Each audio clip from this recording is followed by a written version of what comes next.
why the descendants of Jews who were forced into other religions, why those descendants, their conversions to Judaism, when these people choose to convert back, to rediscover their Jewish roots, and they try to convert to Judaism, why were not these conversions recognized officially if they were in some place in Latin America? People who convert to Judaism are Jews. The Jews were expelled from Spain. 5 years later, there was an expulsion edict by the King of Portugal. Join the Jewish community and even make the big jump, the Aliyah jump, and come to live in Israel. I think our goal is on the website, the Hebrew website, our goal is going to be to reach 1 million Israelis. Before we share the earth-shattering news with everybody, we need to set it up. They need the context in order to understand how big what just happened is. The Anousim, the Jews, the descendants of the Jews who were forced into other religions and are now coming back to Judaism. These are the Anousim. And with me today for an interview, an exclusive interview to share earth-shattering, epoch-making, mind-blowing news with everybody, you heard it first here at Management of Reality, is Yaffah Batya, who is founder and CEO of Ezra Anousim, which means help to the Anousim. And Yaffah is helping the Anousim to come back to Judaism. Yaffah Batya, thank you so much for joining us. Wow, this is amazing. Thank you so much for having me. I really appreciate it. Okay, so look, before we share the earth-shattering news with everybody, we need to set it up. They need the context in order to understand how big what just happened is. So please explain to people first why the descendants of Jews who were forced into other religions, why those descendants, their conversions to Judaism, when these people choose to convert back, to rediscover their Jewish roots, and they try to convert to Judaism, why were not these conversions recognized officially if they were in some place in Latin America? Why does it matter that they were in Latin America? How did that happen? Well, how it happened was, as you know, many people know, the Jews were expelled from Spain. Not the converts, not the conversos, but the regular Jews, and about half of them went over the border into Portugal. 5 years later, there was an expulsion edict by the King of Portugal also, but they weren't allowed to leave. He changed his mind. And the Spanish Jews who had gone there and the regular Portuguese Jews were all en masse converted forcibly. They threw holy water into the plazas in Oporto because that's where they were supposed to leave from. Okay, their descendants later came to the so-called New World, which we know today as Latin America. The Spanish all over Latin America, from Mexico on down to Tierra del Fuego, okay, and the Portuguese to Brazil. And a lot of them went from the Azores, which is where my family was from, my mother's family. So what happened was there were 400 years of persecution of these people by the Inquisition that started in Spain and Portugal, but then went over to Latin America.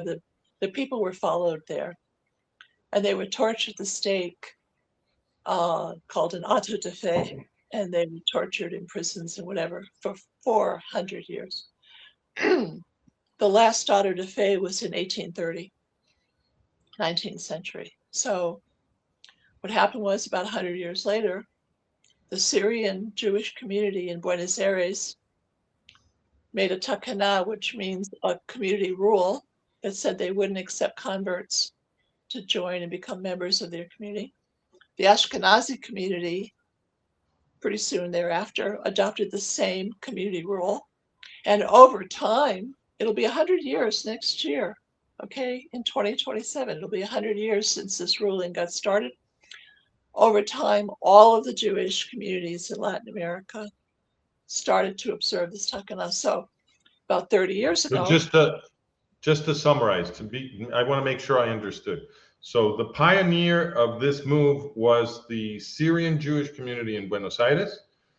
They decided to make a takana, which is to say a ruling, an official rabbinical ruling, that means that if you're a non-Jew and you try to convert to Judaism, they will not let you do it, right? This is what the takana meant. Is that correct? Well, they will help you, and if you do it by somebody else, some other Beit Din, they won't allow you to become members in their community, right? Okay, so even if you convert to Judaism with the process of some other Jewish community, they will not recognize it, right? The Syrian Jewish community will not recognize it. Right.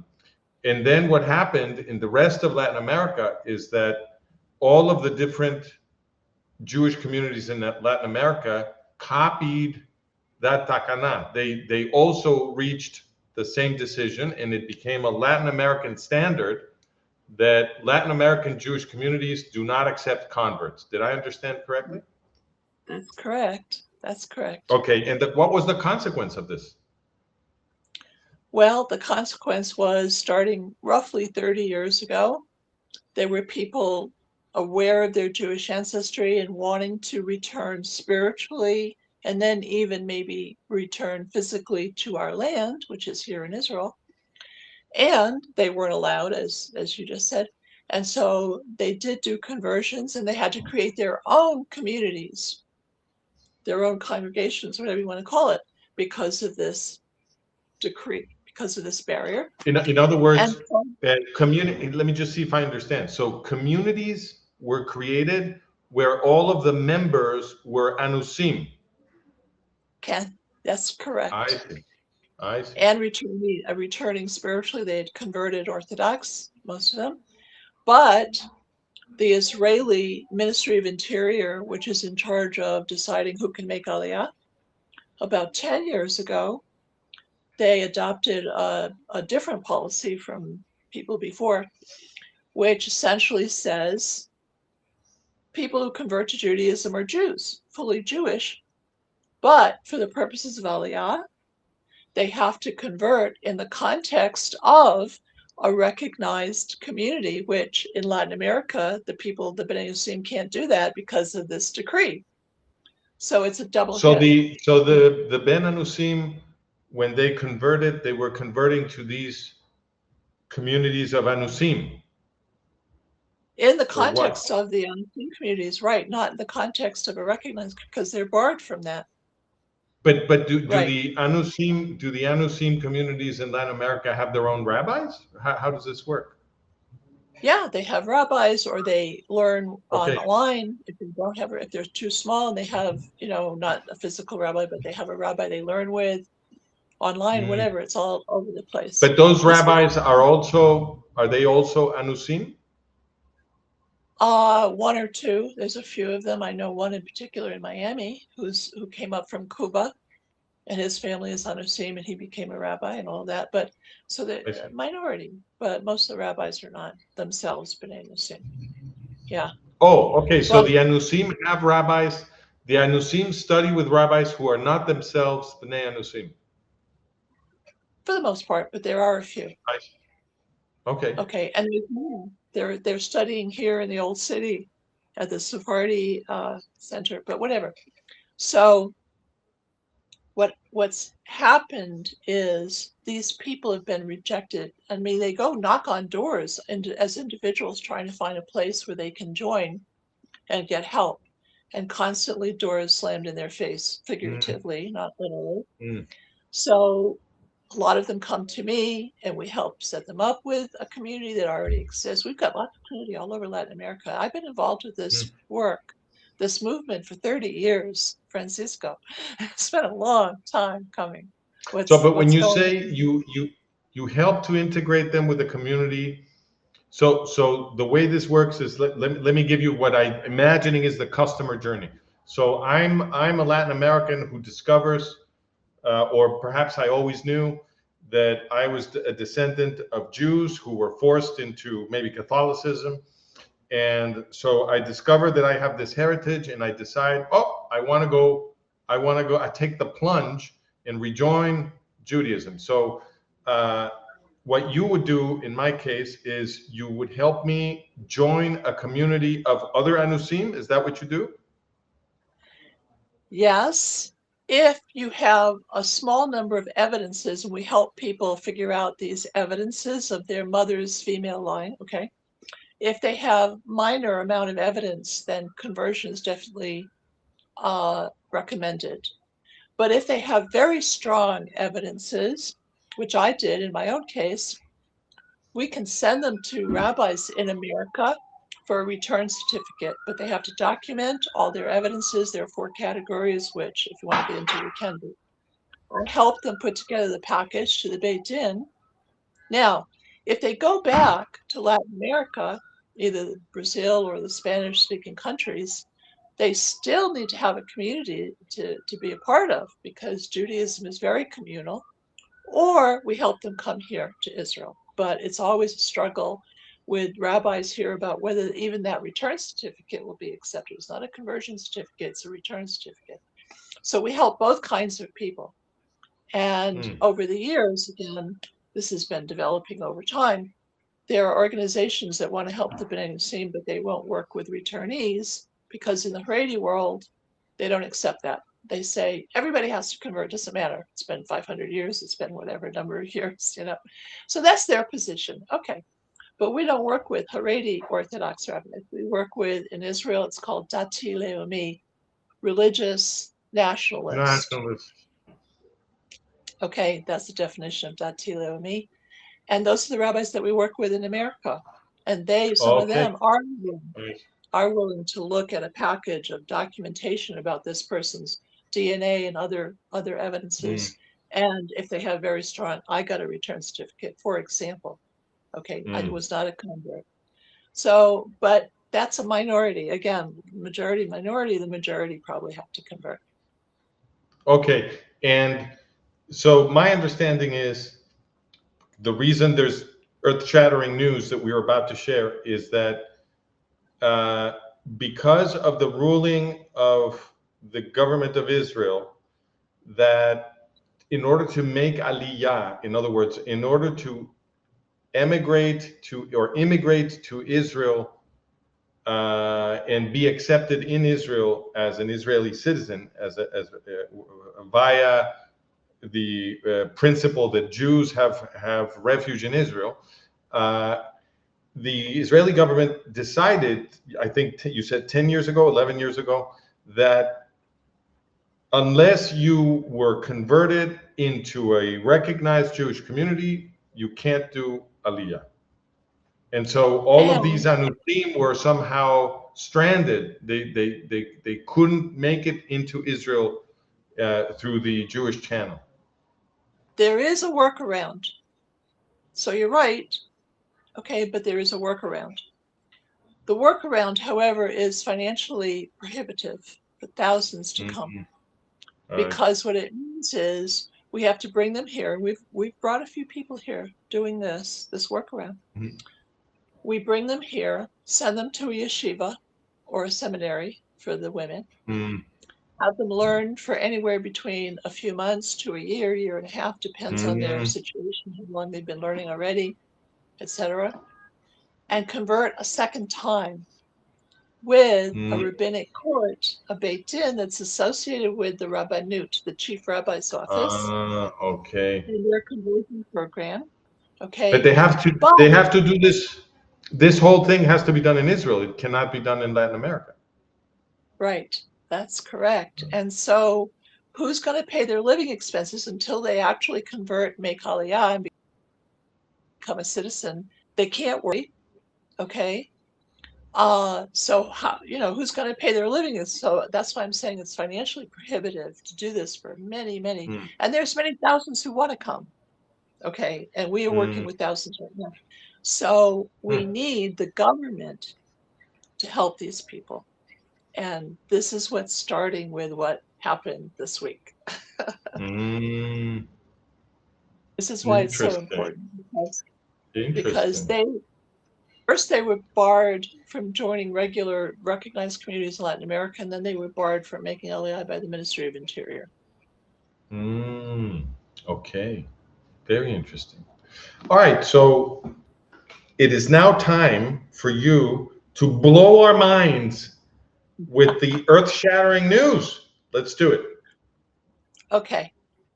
We've been working with an organization called the Nascent Sanhedrin.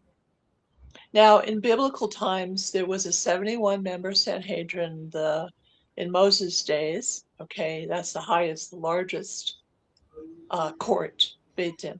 Then there's a 23-member court, and then there's the lowest court, which is just 3 members of judges. So we've been working with this organization. They call themselves the Nascent Sanhedrin, earliest form. That's what that means. It's not the Messianic Sanhedrin that will be here when the Mashiach is here, when the Messiah is here. It's a precursor to that.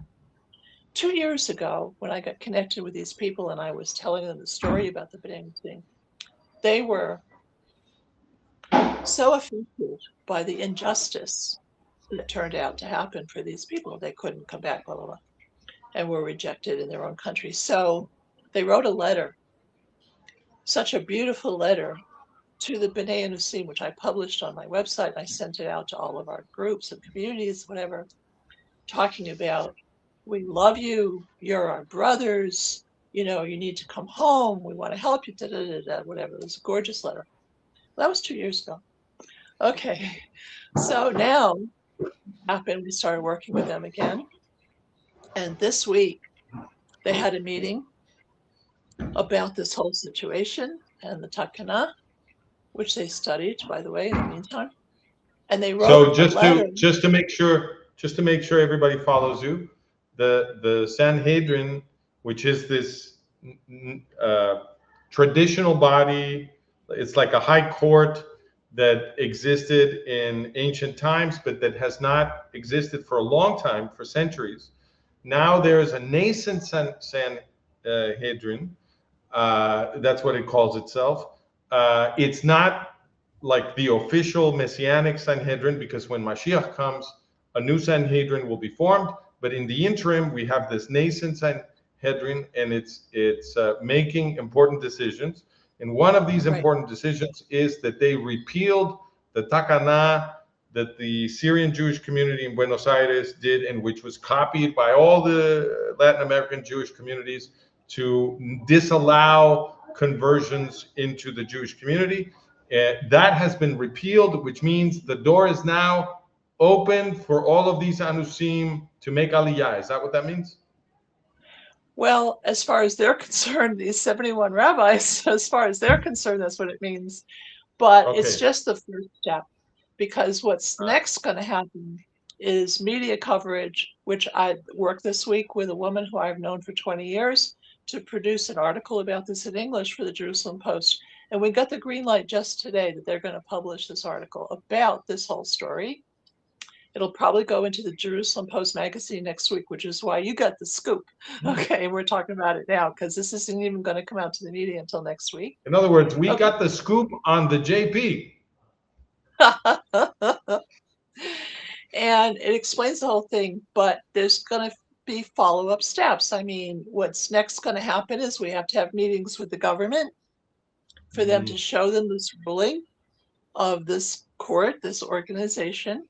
Okay, and they're going to try to influence them to do what they said in the ruling should be done, because they put that into the ruling, not just a repealing of the Takana, but what should happen next. Okay, what should be done to help these people. Fantastic. And we're going to have a media campaign in both English and in Hebrew for the Israeli public to understand the situation, okay, and to encourage. I think our goal is on the website, the Hebrew website, is our goal is going to be to reach 1 million Israelis, okay, in Hebrew. In other words, wait. Let me just, wait. I need to understand this. Your organization is calculating that they can bring 1 million more Israeli Jews to Israel through this process? No. what our goal is for this website in Hebrew is that it will reach 1 million Israelis in Hebrew, people who are already citizens in the country, to encourage them, first of all, to raise their awareness about this whole situation, because most of them don't know about it from whatever. And secondly, to encourage them to be ready to welcome our people who are going to come here, okay, with joy, with open arms and a warm heart, because these are people who were denied, even in their own country, to join regular Jewish communities, and now they're going to come here. Well, So we want to publish. Yeah. What a beautiful project. Fantastic. It's amazing. It's amazing. As a matter of So fact, happy to hear about it. One of my friends in Brazil, because I publish it on our WhatsApp group for Brazil, and one of the guys wrote me back and said, "This is incredible. I don't believe it."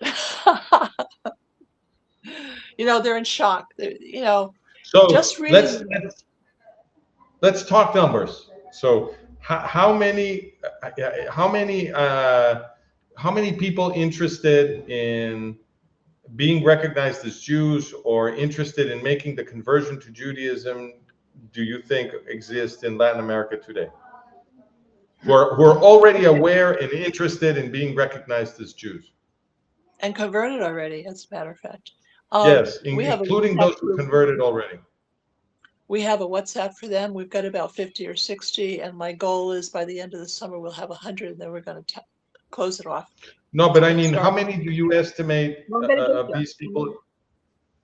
I'm going to get there. Okay. So we're going to start with 100. Then, as far as numbers of people that could, apply to this program, okay, I'd say right now from all the communities that we know about, 10 to 15,000. Then, if by a factor of 10, you could bump that up to 100 to 150,000 for all the members of their extended family. Okay. And then finally, you could bump that original number up by a factor of 100 for all the Anousim in Latin America that aren't even associated with my organization.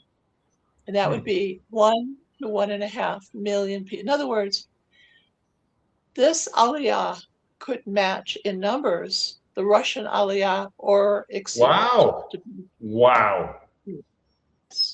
Over years. That's gigantic. It would take a few years, but yeah, it is going to be gigantic. That is very exciting. It's phenomenal. It's a dream come true. It's what I've wanted to see happen for 30 years. And you've worked hard, very hard at this. Yeah, very hard, very long. And it's my whole life now. You know, I'm 80 next year. Yaffah, tell us how we can support this. How can we support this effort?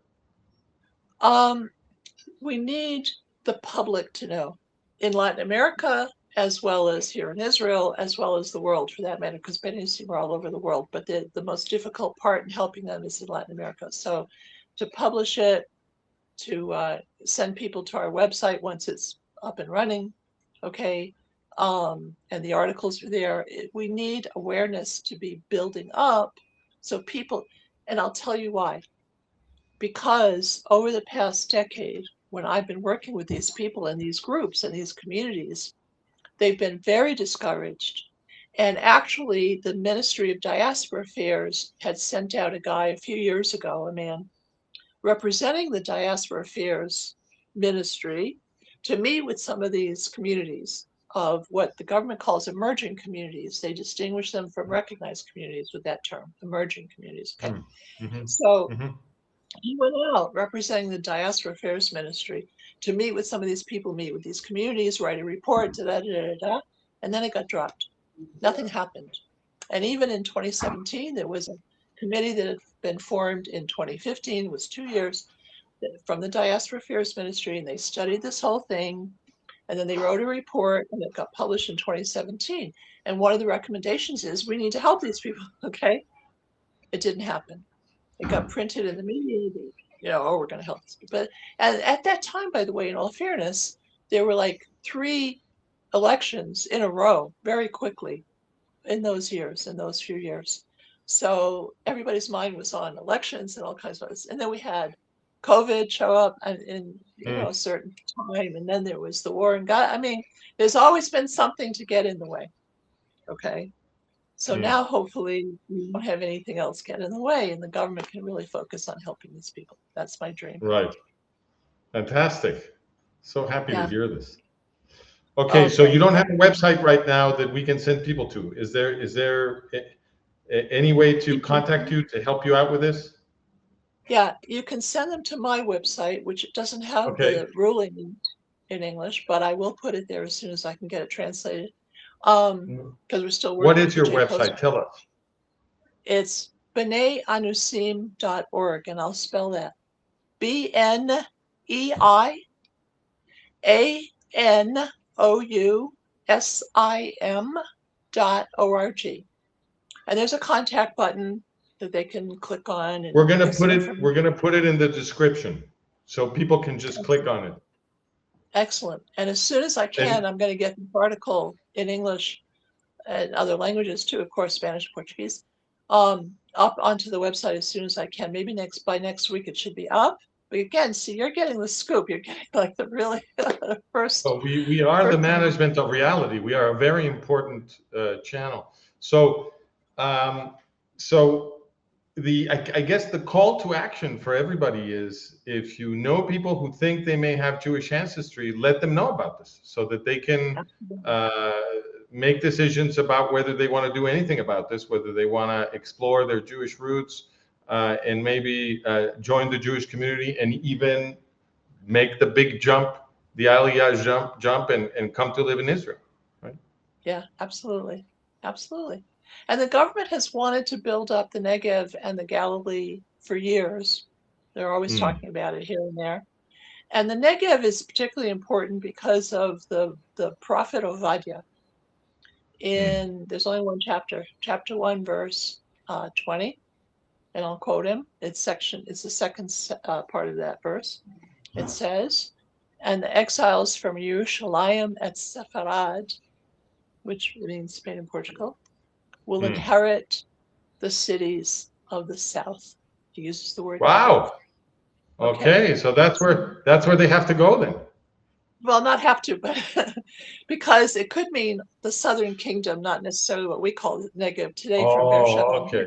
All right. Based so there's some flexibility. Yeah, so it could be either one. So whatever, if they come here to Israel, they're good. So there's that prophecy, and then there's a huge, huge prophecy from Zephaniah, and I'll just end it with that unless you have any other questions. That says, at that time and in those days, something like this, I'm just paraphrasing, "I will set you up for praise and renown among all the nations of the world when I bring back your captives before your own eyes, says Hashem." That's a prophecy about what's going to happen at the end of days. These people who are captives, I know of no other Jewish people that are captives besides these, except during war, we had hostages and all that. They were captives, but that's gone now because all of them came back, thank God. But it's a prophecy about this, and this is what we're working on. Yeah. Well, Yaffah, thank you very much for sharing this information with us. Thank you for giving us the scoop. It makes us very proud. And hopefully everybody who's listening will share the news, and more people will learn about this new possibility that just opened up. And I think whenever the Israeli government comes around to changing policy on the basis of this Sanhedrin ruling, we'll have you back to discuss it and to let everybody know that it happened and what the implications are, so that everybody can learn how they can approach your organization to lift themselves up to Jerusalem. Absolutely. Absolutely. I'd love to. Thank you very, very much, Francisco. I really appreciate it. It was a pleasure and an honor to talk to you. As always, Yaffah, we'll do it again. Thank you for coming. Everybody, this is Management of Reality. Please remember to subscribe, like, ding that bell, and share it with everybody so that everybody learns about this. Thank you very much. I'll see you next time.